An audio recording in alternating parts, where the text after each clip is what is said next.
Okay, so here is your review for your microbiology exam module.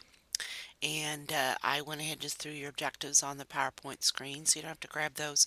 But I am going to use my textbook from time to time and refer to that. So let's just start 7-1. You're going to notice in the glossary that you have a lot of help there with these definitions to describe the differences between normal flora, pathogen, and an opportunistic pathogen. And we talked about those in class, just talking about what normal flora was, and those pathogens will take the opportunity to infect you when your immune system is decreased.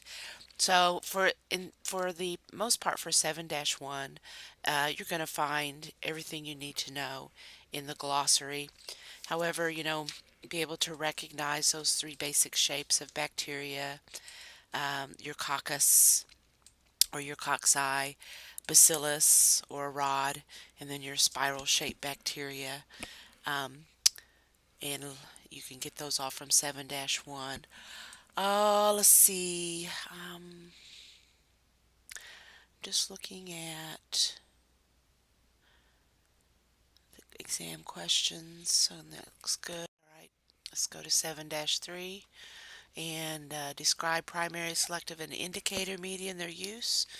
And here we are again at the same situation where you can just go to the glossary for this information, where you have your primary medium, and that's what you're originally going to use to recover or grow your organism. Your selective media will only grow certain substances. Like, for example, on Thursday we use the EMB, the MAC, and the HE, and those will only grow gram-negative organisms, whereas we have other types of media that will grow everything, like our blood agar plates or the nutrient agar I showed you, that will just grow absolutely everything. So it is selective for. All right. And when we have an indicator media, what that means is it's going to change color. There's going to be a chemical reaction between the bacteria and the chemicals in the medium. Um, so as far as use goes, primary is used to grow everything. Selective, um, certain things grow only gram negatives. I would definitely know the fact that EMB and MAC, the HE, those are common types of media used, especially for the growth of enteric bacteria. Enteric. That means intestinal or inside of the body. So that's usually what you're going to find for your gram negs. Those are the most popular in use. The term auger, and I don't know if that's in the glossary. Yeah, it is, and it says it pretty much gives a good definition. It does. Auger is a derivative of seaweed. That's where we get it from. And we had broths in class on Thursday, and those broths would become solid if we added auger to it. That's what, like the nutrient auger plates we had, it just has nutrient broth, and we added an auger to it, and that thickened it, and once it cooled, it solidified. So that's how we use auger in the laboratory, to thicken and solidify media that we're making. From 7-4. You're going to have to know the sequence and the purpose for each step of a gram stain. So if you go in your textbook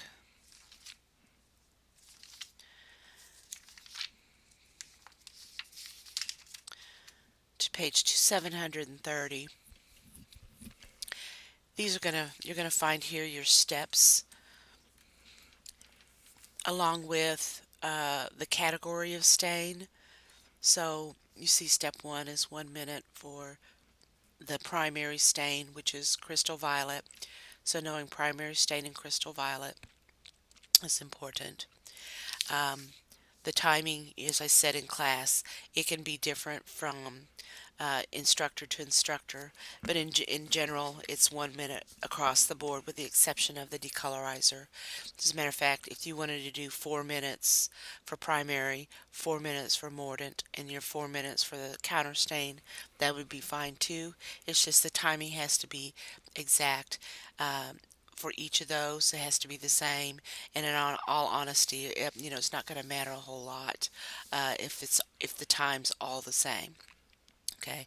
However, just knowing the 1 minutes is a good thing to know. So your primary stain is your crystal violet. Your mordant is your Graham's iodine. Then you have your decolorizer, which is an alcohol solution. In the classroom, we're using acetone alcohol, and acetone is found in nail polish remover. And then your counter stain is your safranin. So the sequence and purpose of each is listed there. Um, One thing I do want to point out to you, let's see, is on page 729. And if you'll read through that little section on the Graham stain, you can see that how the Graham stain reactions are based. It's the second paragraph there on that page. And I mentioned this in class, but it's good to know that Graham stain reactions are based on the differences in the structures of cell walls. And it goes on to say that your Gram negative cells are more complex, but more importantly, the next sentence, both types of bacteria contain peptidoglycan in their cell walls. Let me say that again, peptidoglycan in their cell walls. And Gram negative contains the most, more fat, more lipids there. Um, and then the Gram positive cell walls too. So Gram negative have like a denser, more concentration of chemicals in their cell wall than a gram-positive organism does. So that's one of the reasons that the simplicity of this crystal violet will soak into your gram-positives, but it will not penetrate deeply into your gram-negatives. Now, we did have some gram-negatives that did uh, stain purple. We know now that they're supposed to stain pink red. However, it was about the decolorization. We weren't able to. If you didn't decolorize long enough, it didn't have time to pull that crystal violet just off just the surface of the cell. Okay, so take a look at that little paragraph there, because under the heading of the Graham stain for some additional information.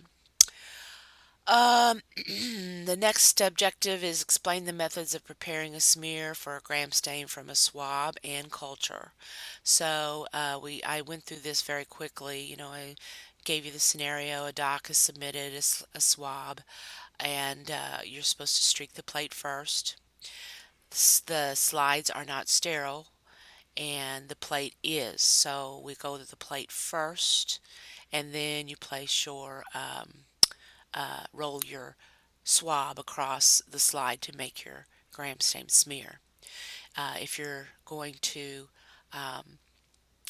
prepare a smear for a Gram stain from a growing culture, remember that you have to place a drop of water on the slide to emulsify that particular organism, that colony that you've placed on the slide. We've all practiced that, but just a reminder that is something you need to be sure and do. Now, if you don't have to place water on the slide if you're using a swab. It's just when you have a growing culture, is you place water in the slide to emulsify.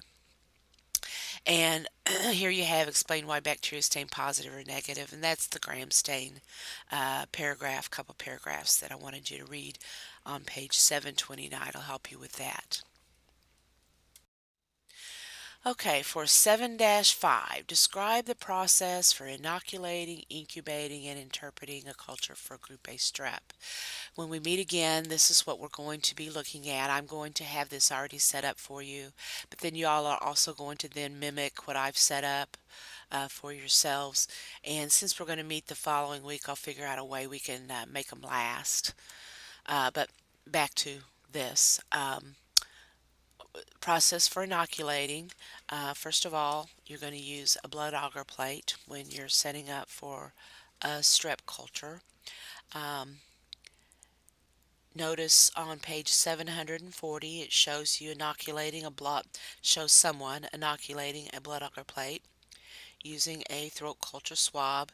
Notice she's just going to swab the corner of that, and then we're using a sterile loop, we'll streak that out across the plate. You'll learn how to do that again when we meet. And the incubation period, oh, excuse me, before we go further into incubation, once that's been struck, if you look on page 741, we want, this is a growing organism. That's why you see all the lysing of the agar. So that light yellow, that is an indication of growth. So once you struck the plate, we're going to place a bacitracin disc. You may have heard of bacitracin before. It's an antibiotic. It's a .04 or .05, I believe, amount in there. So it's not, it's fairly uh, dilute.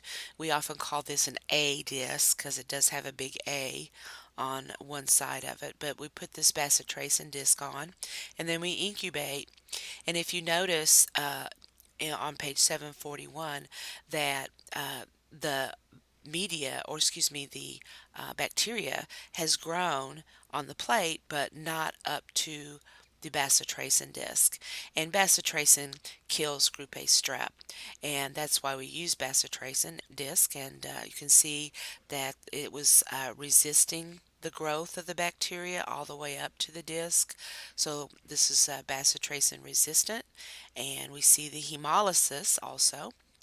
One of the things that we do also is to help see the hemolysis. I can't imagine that it's not as obvious, but it's just a technique we use of stabbing the agar. And again, if I'm referring to 741, there's an arrow pointing at the plate where they've taken the loop, and they, after, at the end of the streak period, after they've struck it out and put their disc on, they've put their loop into the agar just to help you see the hemolysis just a little better. And this type of hemolysis was complete clearing of the blood in the plate is called beta hemolysis.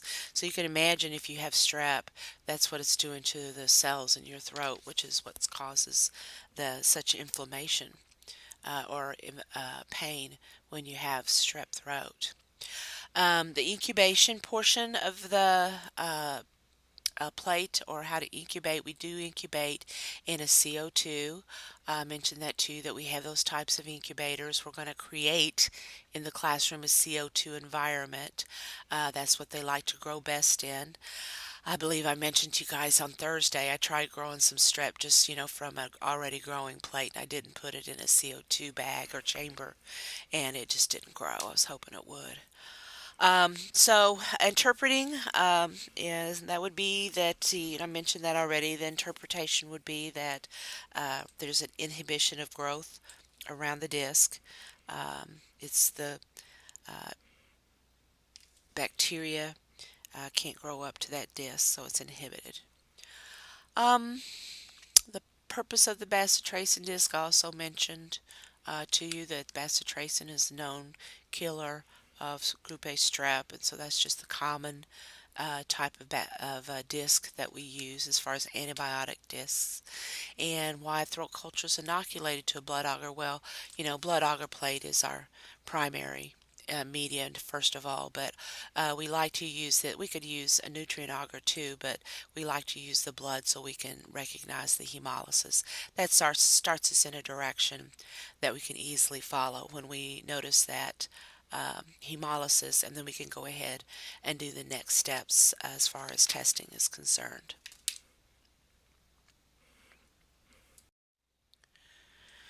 Okay, so for 7-6, I'm also going to have a urine colony count set up for us to look at, but we're also going to prepare one ourselves. And if you have your textbook in front of you, go to page 753, and you can see how we are going to set up a plate for a urine colony count. Culture and colony, because we have to grow it first. Culture means to grow. Um, you notice in picture A how he's streaking a urine culture. We're just going to streak with a sterile loop right down the middle. And with your other loop, you're going to, okay, I have to remember where I was. I just got interrupted. So you're going to streak your plate by making what you with the sterile loop, dip it into your urine, and make one streak down the middle of the plate like you see. And with that same loop, we're just going to make a squiggle all the way through. You want them fairly tight, but not too awfully tight. Then you're going to, as you can see, when we're streaking a plate for isolation, we want our streaks really tight and close together. But for this one, it's more of a loose streak through the initial strike that you'd made. Then you're going to turn your plate 90 degrees, make a streak at the right angles through the previous streaks. Those get incubated, and then we count the colonies that they're growing. Now, we use a calibrated loop for this. There's two different sizes. There's a .001 size loop and a .01 size loop. And this is going to be, that loop size is going to matter because that's what you're going to calculate the number of colonies that you've counted. So let's just say, for example, you used a .001 loop, 1 ml, and a .01 that's tenths, one hundredths. So you would multiply the number of colonies you counted by 100. The .0001, that's to 1,000th. That is a 1,000th, tenths, one hundredths, one thousandths, .001, and you would multiply the number of colonies times 1,000. So it'll always depend, the number is always going to depend on the size of loop you use. Is it a 1/100th size, or is it a 1/1000th size? And you're going to be given the number of organisms present, and you're going to multiply it by the proper number. So you're going to do this colony count in class, but I'm also going to have you guys perform a colony count on the test. I'll give you the number of colonies present and the size of the loop, and you just multiply by 100 or 1,000. Okay. Okay, let's try to start this again. I've already gone through this once and I screwed up, so I thought I better start again on this one slide. So this from 7.7, it asks to explain the reaction of catalase and coagulation tests when you're differing between staph species. So if you go to page 763, under the heading of identification of gram-positive bacteria, you'll see that two of the common gram-positive cocci that we see in the laboratory are your staph species, or should say, yes, staph species, and or staph genus staph, and strep. Okay, so these staph and strep are two common gram-positives.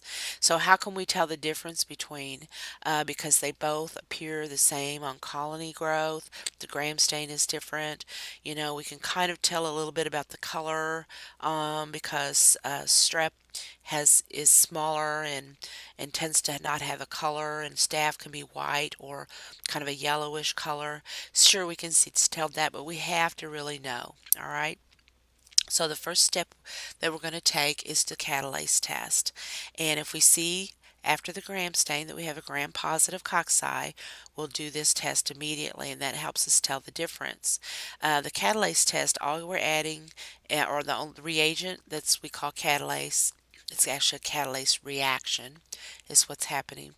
The reagent we use is peroxide, hydrogen peroxide. And you've probably had a wound and used peroxide before and had the bubbling on the wound, and that's the staph that's making the bubbling appearance. So staph are catalase positive, in other words, produce bubbles, and strep does not produce bubbles. So all we do is take a sterile loop, grab a colony, place it on a slide, add a drop of peroxide, and if there's bubbles, we know it's a staph, and if there's no bubbles, we know automatically it's a strep. Okay? Well, next step after that, though, we have to tell what kind of staph it is. We have to let the doc know. So we have to do a coagulase test. So again, sterile loop, small amount of organism on a slide, and we add the coagulase reagent. Give it some mix with our loop or with a stir stick that might be in the little staph or the coagulase kit. We'll give it some mix, and what we're looking for is clumping.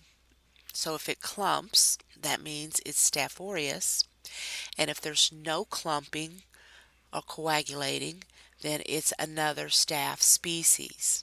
Okay, we're going to practice this test also when we get into the laboratory next Thursday. You do need to know how to report a preliminary, and of course, standing operating procedures are going to be different no matter where you go. All right, but we can give the doctor an early report or a preliminary report on this, on what we've got going on, especially if it's, say, a strep in urine or something like that. That's something that has to be attended to right away. All right, so we have a preliminary report. If you look on 763 on the second column or the right hand column, it'll tell you that last sentence, um, how to report. Um, Excuse me, let's go under coagulase test. Well, it does tell you how to report under on the column, right hand column at the top. Notice it says that you can report gram-positive cocci resembling Staphylococcus catalase positive. You can also report after you do the coagulase that is you have a gram-positive cocci resembling staph and it's coagulase positive. So we can give a presumptive idea of Staph aureus to the doctor. If you look on the next page, you'll see that if it's coagulase negative, how we would report this as a gram-positive cocci resembling staph species, coag negative. And again, this indicates not Staph aureus, but something else, and it could be saprophyticus. All right, so be sure you take a look at that. Just, how we can potentially give the doctor a pretty quick overview or a quick report on what we've got going. Um, why care should be taken when using catalase test, especially when you're taking an organism from a blood agar plate. Well, if you recall, I just said, peroxide is is what the catalase test is, and if you've ever poured it on a wound where you had blood exposed or a cut, it's going to bubble. And it's the same thing. We're using a blood agar plate, so it's going to bubble. You have to be careful not to gouge the agar, just to gently lift a colony from the plate. Okay, let's go to the next bullet point, purpose of the Kirby-Bauer test, and the difference between bacteria that is resistant and bacteria that is susceptible to antibiotics. And we were just talking a little bit earlier about resistance and susceptibility with the bacitracin disc. So if you look on page 767, let's start there. Now, the Mueller-Hinton plates there at the top, those are the types of plates that we use. They're called Mueller-Hinton. And also notice that the textbook calls this test Bauer-Kirby. And to be honest with you, I don't know if it's because the area of the country they're from and what the authors, and that's why they called it this. But here in our area of the country, can verify for show that it's Kirby-Bauer test. Okay, so we're going to use a Mueller-Hinton plate, and I'll have a broth prepared. I'm going to have plate already done. I'm going to have plate prepared so we can read, and also one you can set up. So let's look at the setup on 767. Notice you're using a swab to streak the Mueller-Hinton plate. You're not using a loop at all. And you're going to start at the top, and you're going to streak a pretty tight streak with your swab. Dip it in broth, swab it across the plate, turn it a quarter turn, and you go the other direction. This is called a lawning technique like your front lawning technique. So you're just really want to cover that whole plate, okay, with your organism. Then you're going to place antibiotic discs on the plate. We have an antibiotic disc dispenser that you see down at the bottom that we're going to use, that you can dispense these. Bottom of page 767. Go to page 768 and you're going to see here is your 24-hour, 18 to 24 hours later, the susceptibility test. And let's look at the plate A. You can see the zones there of inhibition that have been formed, and you can see where some bacteria grows right up to the disc. So that means it doesn't kill at all. The antibiotic being used doesn't kill at all, but others have a very wide zone of inhibition. Now, this particular test, and you guys probably are more familiar with MIC. That's something that you have to know what that term means. Minimum inhibition concentration. And what that means is that we want to give the minimum concentration of antibiotic to the patient. So that's what the purpose of this is, to take a look at which one of these antibiotics are going to kill, but we want to choose the one that's minimum strength. As you well know, we have overused antibiotics in uh, this part of the world, and people are resistant now, as you know, to vancomycin, methicillin. So we have to be careful about giving antibiotics. We want to give the minimum.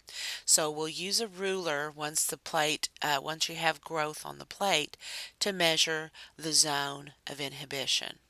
Okay, so in regards to the terms, uh, resistant, let me see, yeah, zone of inhibition,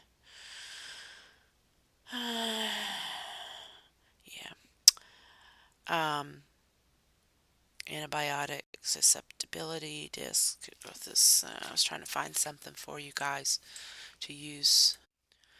So in regards to how you would interpret one of these, areas without bacterial growth around the discs, these are called zones of inhibition.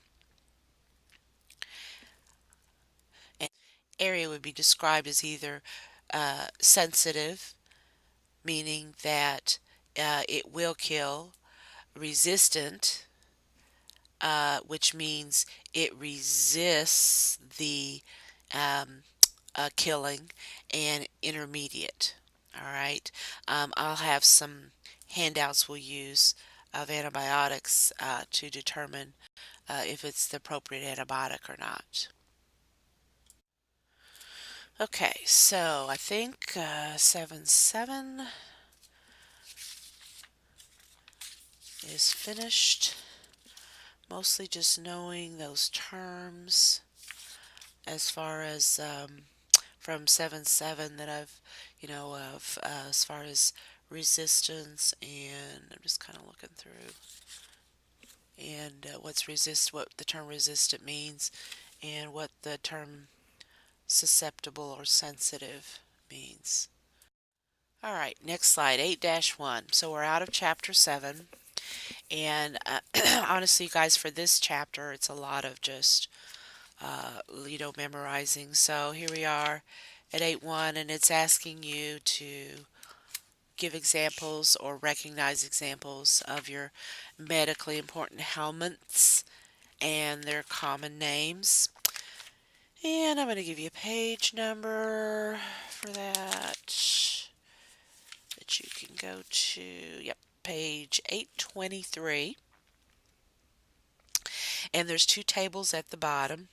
You have one for protozoans and the other for helminths.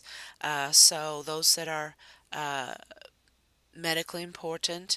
You need to know that, for example, a trematode is also a fluke, a cestode is also a tapeworm, and that the nematode is the genus for your roundworm family. I'll bring to class some tapeworms and some other types of parasitic type stuff that I have uh, up here in the biology department. But as you can see, that also these are divided into protozoa, the helminths, and then your arthropods. That's your other group. Arthropod is something like with their bug, I guess. They have hinged legs, pod type legs. You can see like your mosquito is a good example. His legs look like a little pod. So those are the arthropods. Um, for 8-2, proper methods of storage for parasites when you're collecting those specimens, especially your fecal specimens. They need to be preserved as soon as possible. Hopefully, you've seen the ova and parasite containers. If you haven't, I'll make sure that you see them. If you ask me, I'll show you that we use to put stool samples in to preserve them. You may have used them before. And those are what we generally get into the lab is your stool specimens. So fecal, those as far as storage goes, they must be placed in a preservative and they're maintained at room temperature. Methods of collection for the pinworm using your tape test. And let's move ahead to, let's see, 837, you're going to see the container with the vials of fixatives that we use to preserve the parasites. See those particular types so that when you see that, maybe they'll jog your memory. Let's go to 839, where you're going to see collection of the pinworm using the tape test. And this is actually what we can use. At the top of the page, you're going to see that we have a slide, and it's attached to like a tongue depressor, and it has a piece of tape across the top of it. And what happens with the pinworm, and usually it's children that are affected by this, it's a type of parasitic infection that they can just get from playing outside and their hands get dirty, the hands go in the mouth, and then the parasite starts to form. In particular, if you look at 839, that picture of the Enterobius vermicularis is the one that we're usually looking for. That's your pinworm. So what happens is with the pinworm, it's intestinal, and the female will exit the anus of the patient when they're at rest, and usually that's at night.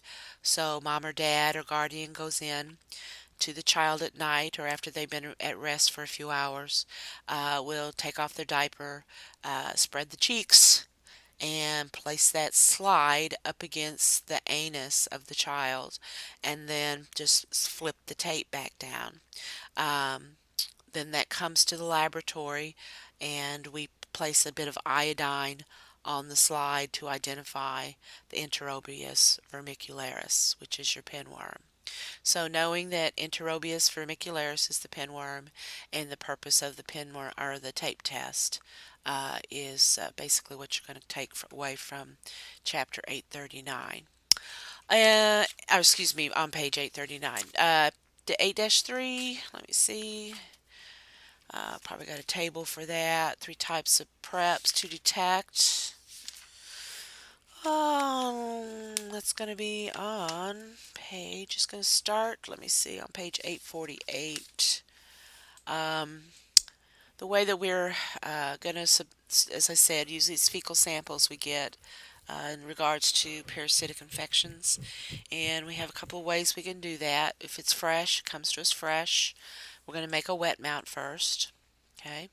And you're going to use saline and iodine just like you would on the in the picture. Mix stool with the saline sample and cover slip it. And then on the same slide, you can mix a little bit of stool with iodine, cover slip it, and look at that microscopically. Also, we can make a stained smear from the fresh or fixed So that's the second step, all right? And then as far as concentration of techniques for your fecal specimens, because these samples, when they come to us, we're going to have to add some chemicals to it and extract, I guess you can say, the parasites from them. Go to page 850. Here where you have your sedimentation flotation method. Either, your hospital's not going to use both. They're going to use either or. And if you know, sedimentation, sediments at the bottom of the tube. So you have a mixture of preserved feces and your water or saline. It gets centrifuged. The saline is this supernatant is poured off, and then you give it a good mix and centrifuge again. After we've added, excuse me, we're going to add formalin at this point and the ethyl acetate to the sediment. You're going to mix and centrifuge, and then you're going to process the specimen. You can see where the layers of chemical, where they fall. Excuse me, I guess I'm getting hoarse, huh? Where the ethyl acetate is lighter, so it's going to fall or it's going to float on the top. And then you have all the fecal debris that's been extracted. If you ever seen a fecal specimen, it's got a lot. We saw urine that had threads in it and things like that, but fecal samples have a lot of cellulose and all this digested material from foods you've eaten. So that's going to get removed, all that fecal debris, so that the parasites can be found at the bottom. Flotation is uses zinc sulfate, where you're going to mix your stool with water saline, centrifuge, pour off the top part, and then you're going to add zinc sulfate. In the flotation method, your parasites are going to be on the top. So I guess what we're getting to here with this types of preparation in the sedimentation method, your parasites are all going to be at the bottom. If the lab uses a flotation method, they're all going to be at the top. So as far as the three preparations of to detect parasites, sedimentation, flotation, and then your stained and wet mount. I guess those would be four actuals, but we have stained, wet mount, and then the other two methods where we're adding chemicals. Okay, hope I've narrowed down your study for this exam, and good luck.